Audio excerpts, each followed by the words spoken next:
என்னைக்காவது நாங்க உன் வீட்டு பக்கம் வந்திருப்போமா? நீ மட்டும் எதுக்கு அடிக்கடி வந்து தொலை பண்ணிட்டு இருக்க? முதல்ல இடத்த காலி பண்ணு. சந்திரா, விட்டா வாய்க்கு வந்தபடி ஓவரா பேசிட்டு இருக்க. எங்க அம்மா வயசானவங்க, கொஞ்சம் கூட மரியாதை இல்லாம பேசுற. என்ன கேட்கறதுக்கு ஆள் இல்ல நினைச்சியா? நான் இருக்கேன். இல்ல மாமா, அது நீ எதுவும் பேசாத, வாய மூடு. மருமக எலெக்ஷன்ல நிக்கிறாளே, அவன் நல்லபடியா ஜெயிக்கலன்னு கோயிலுக்கு போய் சாமியை வேண்டிட்டு வந்திருக்காங்க. அவங்கள போய் இப்படிதான் கண்ணா பின்னான்னு பேசுவியா? வாய திறக்காத. அவ மேல ஏன் கோவப்படுறீங்க? உங்க அம்மா வராம இருந்திருந்தா எந்த பிரச்சனையும் இருந்திருக்காது.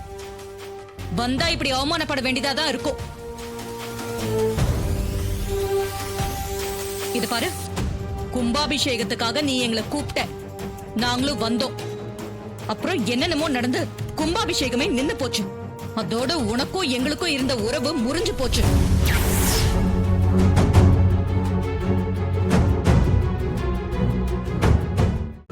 இன்றே டவுன்லோட் செய்து உங்கள் ஃபேவரட் ஷோக்களை என்ஜாய் பண்ணுங்க.